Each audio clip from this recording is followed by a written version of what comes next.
后来，咱的男性朋友真歹开喙的病症，尿壶腺肥大。讲台湾50岁以上的男性，有将近8成拢带着这个症头，但是大部分的人拢瞄准家己是膀胱无力，拢无去找医生。这细孔的无补，愈拖愈大孔，拖一个久是会引发到尿壶腺癌。建议50岁以上的男性，上届无2年爱抽一届血来追踪，尤其是有家族病史的，更加爱赶紧去检查。50岁以上的男性得着尿壶腺肥大，严重恐惊会终身洗肾。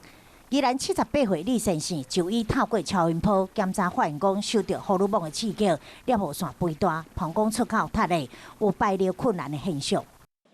放就放无晒出来，我放真少，不过安尼，年面不放，年唔放安尼。包括就歹放，热量是愈来愈少，次数嘛愈来愈接。你是暗时搁较热，一个营养至少爱起来便所2摆，比如多发炎，这现象拢爱注意。晚上起来上8次厕所，等于晚上都不用睡觉。发现他的射护腺已经是同龄的人的射护腺大概3倍那么大，帮助他把这些尿液给引流。那后续帮他做了雷射的射护腺剜除手术。医师表示，轻度病情会引发尿壶腺癌，因为伊就生伫尿壶腺四周围，无一定会去对着膀胱，被称为是稳定的杀手。目前咧当靠手术抠掉尿壶腺，或者是口服药，当减少尿壶腺肿大问题。